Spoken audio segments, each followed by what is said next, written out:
ગુજરાત વિધાનસભાનું સત્ર ચાલી રહ્યું છે અને ગુજરાત વિધાનસભાને પણ બોમ્બથી ઉડાવી દેવાની ધમકી ભર્યો ઈમેલ મળ્યો છે અને હાલ આપ જે જોઈ શકો છો કે હવે વિધાનસભા પરિસરને પણ ખાલી કરાવવામાં આવી રહ્યું છે। તમામ મંત્રીઓ જે છે, ધારાસભ્યો કે જેઓ એસટી બસ મારફતે તેઓ વિધાનસભા પહોંચ્યા હતા। 9 વાગે વિધાનસભા સત્ર શરૂ થવાનું હતું, પરંતુ ક્યાંક ને ક્યાંક આ જે પ્રકારનો ધમકી ભર્યો જે મળી છે, ધમકી ભર્યો ઈમેલ મળ્યો છે અને તેને લઈને વિધાનસભા પરિસર જે છે એ તમામ સ્ટાફને, તમામ મંત્રીઓ, તમામ ધારાસભ્યો અને તમામ વિધાનસભામાં જે કર્મચારીઓ છે તેને આખી વિધાનસભા પરિસર ખાલી કરવામાં આવી રહી છે। આજે જે બોમ્બ બાબતેની ધમકી મળેલી છે એ અનુસંધાને તુરંત જ BDDSની ટીમો દ્વારા જે પ્રિમાઇસીસ છે ચેક કરવામાં આવેલ છે અને હાલ ચેકિંગની પ્રક્રિયા ચાલુ છે।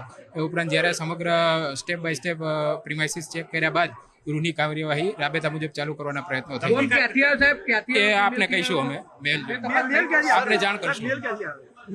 મેલનો સ્ટડી કરીને આપને જાણ કરશું। અમદાવાદની વાત હોય તો અમદાવાદમાં પણ છાસવારે આ પ્રકારે ધમકી મળતી હોય છે અને એ જ પ્રકારની સિલસિલો આજે ગુજરાત વિધાનસભાની અંદર પણ જોવા મળી રહ્યો છે। એટલે કે આજે ગુજરાત વિધાનસભાને બોમ્બથી ઉડાવી દેવાની ધમકી જે છે તે મળી છે અને અત્યારે હાલ પોલીસ પ્રોટેક્શન જે છે તે સઘન કરી દેવામાં આવ્યું છે। આપ દ્રશ્યો જોઈ રહ્યા છો કે ગુજરાત વિધાનસભાના દ્રશ્યો છે। ગુજરાત વિધાનસભાનું બજેટ સત્ર ચાલી રહ્યું છે। બજેટ સત્ર દરમિયાન આ પ્રકારની ધમકી જે છે તે મળી છે અને જેના કારણે અત્યારે હાલ તો સજ્જડ પોલીસ બંદોબસ્ત જે છે તે ગોઠવી દેવામાં આવ્યો છે। મહત્વનું એ છે કે વિધાનસભાનું બજેટ સત્ર ચાલી રહ્યું છે। બજેટ સત્રની શરૂઆત અત્યારે એટલે કે 9 વાગ્યાથી શરૂઆત થતી હોય છે, પરંતુ તે પૂર્વે જ તમામ ધારાસભ્યો હોય, તમામ કર્મચારીઓ હોય, તમામને બહાર કાઢી દેવામાં આવ્યા છે। અત્યારે હાલ આ વિધાનસભા પરિષદની અંદર પોલીસ છાવણીમાં ફેરવાયું હોય તે પ્રકારના દ્રશ્યો જે છે તે જોવા મળી રહ્યા છે। જે કર્મચારીઓ આવી રહ્યા છે તે કર્મચારીઓને બહાર મોકલી દેવામાં આવ્યા છે। મહત્વપૂર્ણ વાત એ છે કે પાટનગરમાં આ હજુ 2-3 દિવસની અંદર આ બીજી વખત આ ધમકી મળ્યાનો વાત જે છે તે સામે આવી છે। અગાઉની વાત કરીએ તો ગાંધીનગરની અંદર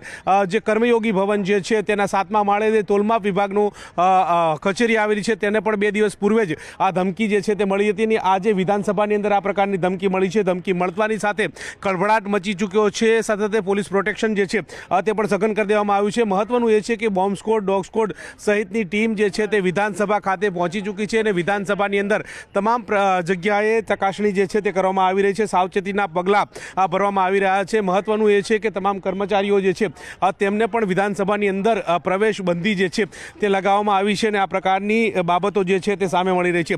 ધમકી ભર્યા ઈમેલના કારણે ગંભીરતાને ધ્યાનમાં રાખીને સાયબર ક્રાઇમના નિષ્ણાતોની ટીમ જે છે તે પણ વિધાનસભા પહોંચી ચૂકી છે અને તેઓ દ્વારા તપાસ જે છે તે કરવામાં આવી છે। ઈમેલ આઈડી દ્વારા જે ધમકી મળી છે અને તેને લઈને પણ ટ્રેસ કરવામાં આવી રહ્યા છે। આ પ્રકારે પોલીસ બંદોબસ્ત ગોઠવી દેવામાં આવ્યો છે। જ્યાંથી લોકોની અવરજવર થતી હોય છે ત્યાંથી પણ સદંતર બંધ કરી દેવામાં આવ્યું છે। મહત્વનું એ છે કે તમામ ધારાસભ્યો જે છે તે આજે બસની અંદરથી ટ્રાન્સપોર્ટ સુવિધાની જો લાભ લઈ અને તેઓ પણ વિધાનસભા ખાતે પહોંચવાના હતા, પરંતુ તેઓને પણ વિધાનસભાની અંદર પ્રવેશ આપવામાં નથી આવ્યો। જે પ્રકારે આ ધમકી ભર્યો જે ઈમેલ મળ્યો છે અને તેના કારણે પોલીસ બંદોબસ્ત જે છે તે પણ સઘન કરી દેવામાં આવ્યો છે અને તમામ લોકોને સ્ટેન્ડ બાય કરી દેવામાં આવે છે। લોકોને પણ વિધાનસભાની અંદર પ્રવેશબંધી કરી દેવામાં આવી છે। અધિકારીઓ હોય, ધારાસભ્યો હોય, તમામને પ્રવેશબંધી કરી હોય તે પ્રકારના દ્રશ્યો હાલ તો જોવા મળે છે।